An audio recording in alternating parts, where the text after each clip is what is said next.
रामायण में जब भी राक्षसों की बात की जाती है तब एक ऐसे राक्षस की बात भी आती है जो स्वभाव से काफी विनम्र थे। उनका शरीर भले ही राक्षस का हो लेकिन उनकी प्रवृत्ति और उनका व्यवहार बिल्कुल किसी देवता जैसा ही था। हम बात कर रहे हैं त्रिजटा की, जिसने माता सीता के हृदय में अपनी एक अलग ही छवि बना ली थी। माता सीता, जिन्हें हम खुद माता कहते हैं, वो माता सीता भी स्वयं त्रिजटा को अपनी माँ कहकर पुकारा करती थी। जब माता सीता लंका में थी तो अशोक वाटिका में उनका ध्यान त्रिजटा ने ही रखा था। त्रिजटा को एक खास राक्षसी भी इसलिए कहा जा सकता है क्योंकि उन्होंने स्वयं देवी सीता जी, जो कि साक्षात लक्ष्मी जी का अवतार थी, उन्हें उनकी सेवा करने का सौभाग्य प्राप्त हुआ था।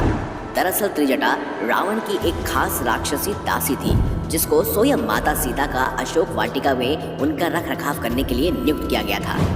लेकिन दोस्तों, क्या आपके मन में कभी सवाल उठा है कि आखिर त्रिजटा कौन थी, जिसके बारे में हमें कोई भी जानकारी प्राप्त नहीं है? रामायण में भी उनका बेहद ही कम जिक्र मिलता है। तो चलिए आज की इस वीडियो में हम जानेंगे कि आखिर त्रिजटा कौन थी, वो किसकी पुत्री थी और आखिर त्रिजटा किसकी अवतार थी, क्या थे उनके पूर्व जन्म की कहानी। कहते हैं रावण ने जब स्वयं माता सीता का अपहरण किया तो उसके बाद उन्होंने उसे लंका में नहीं रखा बल्कि अशोक वाटिका में रखा, जहां उन्होंने स्वयं माता सीता के रख रखाव की जिम्मेदारी दी अपनी सबसे विश्वास पात्र त्रिजटा को। त्रिजटा भले ही एक राक्षसी थी लेकिन स्वभाव से एक देवी ही थी। उन्होंने स्वयं माता सीता को अपनी पुत्री की तरह रखा, उन्हें कोई भी कष्ट नहीं होने दिया, ना ही उन्होंने माता सीता को कोई भी नुकसान पहुंचाया। त्रिजटा जो कि एक राक्षसी थी, उसके पूर्व जन्म की एक खास कथा हमें सुनने को मिलती है। कहते हैं त्रिजटा एक बेहद खूबसूरत अप्सरा हुआ करती थी और इंद्र की सभा में वह कार्य करती थी। उनका नाम था सुलेखा। कहते हैं सुलेखा चित्रसेन नामक गंधर्व से प्रेम करती थी और दोनों के दोनों साथ में ही इंद्र के दरबार में नृत्य करते थे और सभी का मन बहलाया करते थे। एक दिन नृत्य करते करते सुलेखा को आश्वासन हुआ कि वो चित्रसेन से बिछड़ने वाली है, इसीलिए वो रोने लगी। तभी सभा में उपस्थित नारद मुनि जी उनके पास आए और उन्होंने कहा, सुलेखा, तुम्हें रोने की कोई आवश्यकता नहीं है क्योंकि भविष्य में जो होगा उससे तुम्हारा ही भला होगा। ऐसे में सुलेखा ने चिंतन मन से पूछा, हे नारद मुनि, आखिर ऐसा क्या होने वाला है? मुनिवर, मेरा दिल बहुत ही अशांत होता जा रहा है, मुझे घबराहट हो रही है। तब नारद मुनि ने कहा, भविष्य की बातें वर्तमान में नहीं की जाती, इसीलिए तुम चिंता ना करो। इस बात पर सुलेखा के मन की चिंता और ज्यादा बढ़ गई। उनके दिल को उस बात ने झंझोड़ कर रख दिया। यह सब देखते हुए एक दिन चित्रसेन सुलेखा के साथ इंद्रदेव से इजाजत लेकर पृथ्वी लोक में घूमने के लिए आई। वहाँ का वातावरण देखकर सुलेखा बहुत प्रसन्न हुई। जैसे ही उसने किसी झरने को देखा, उसके मन में वहाँ स्नान करने की इच्छा प्रकट हुई। उसने चित्रसेन से कहा और दोनों उस झरने में जाकर साथ में नहाने लगे, एक दूसरे पर पानी डालने लगे। दोनों नदी में हंसते हंसते ठिठोले मार रहे थे और एक दूसरे के ऊपर पानी मार रहे थे। पास में ही एक चट्टान पर बैठे ऋषि दुर्वासा तपस्या कर रहे थे। बार बार पानी की छींटें उन पर पड़ रही थी और सुलेखा और चित्रसेन इस बात से बिल्कुल अनजान थे। उन्हें तो यह आभास भी नहीं था कि उनके समीप की चट्टान में ही स्वयं ऋषि दुर्वासा बैठे हैं। वो खेल में अपने खोए हुए थे। जब दुर्वासा ऋषि से यह सहन नहीं हुआ तो उन्होंने अपनी आंखें खोली और सुलेखा से कहा, तुम यहाँ से चली जाओ, तुम्हारे खेल की वजह से पानी की छींटें मुझ पर पड़ रही हैं, जो मेरी तपस्या में विघ्न डाल रही हैं। लेकिन ऋषि की बात मानना तो दूर, सुलेखा ने उल्टा उन्हें जवाब दे दिया। ये देखकर ऋषि दुर्वासा को और भी ज्यादा क्रोध आ गया।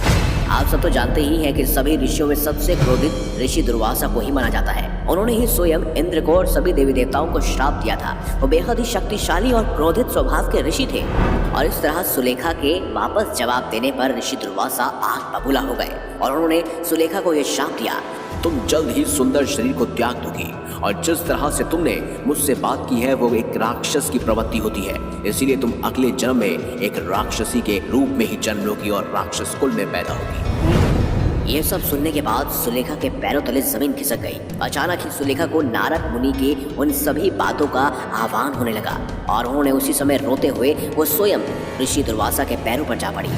उन्हें अपनी गलती का एहसास हो गया था, इसीलिए वह ऋषि के पैरों पर गिरकर उनसे क्षमा की भीख मांगने लगी।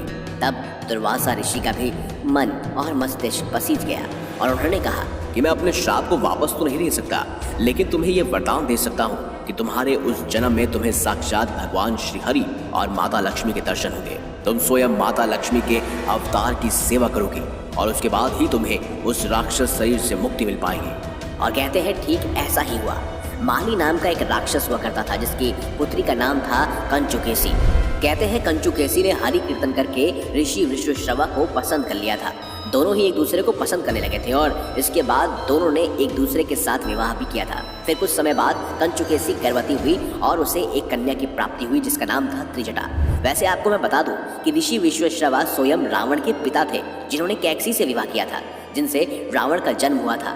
और वहीं कई सारे पुराणों में यह वर्णन मिलता है कि त्रिजटा को रावण की सौतेली बहन भी माना गया है। ऋषि दुर्वासा के श्राप और वरदान के कारण उनका अगला जन्म राक्षस कुल में हुआ। उसे माता सीता की सेवा करने का अवसर प्रदान किया गया। इतना ही नहीं, रावण वध के बाद जब माता सीता वापस श्री राम के पास मिलने जा रही थी तो त्रिजटा ने ही उन्हें अच्छे से सजा धजा कर वापस भेजा था। वहीं प्रभु श्री राम से मिलने के बाद माता सीता ने स्वयं प्रभु श्री राम को त्रिजटा के बारे में सारी बात बताई थी, जिससे श्री राम बेहद प्रसन्न हुए और उन्होंने त्रिजटा को वरदान भी दिया कि जो भी हवन श्राद्ध आदि कार्यों में स्वयं शुद्ध चीजें होंगी वो सबसे पहले तुम्हें ही प्राप्त होंगी, फिर चाहे वो कितने ही विधि विधान से क्यों न की गई हो। कहते हैं प्रभु श्री राम ने और माता सीता ने स्वयं त्रिजटा को कई सारे वरदान देकर उनको धन्य धन्य कर दिया। फिर वहां से वह वापस अयोध्या लौट आए। कहते हैं त्रिजटा कुछ दिनों तक लंका में रही, जहां उन्होंने स्वयं विभीषण की सेवा की और उसके बाद वह काशी के एक स्थान में आकर रहने लगी और फिर उन्होंने अपने शरीर को त्याग दिया। कहते हैं आज भी काशी में त्रिजटा माता का मंदिर बना हुआ है। आप वहां जाकर उनकी ब्लेसिंग्स, उनका आशीर्वाद अवश्य ले सकते हैं। और इस तरह त्रिजटा का उद्धार हुआ क्योंकि उन्होंने स्वयं माता सीता की सेवा की और प्रभु श्री राम को भी प्रसन्न किया।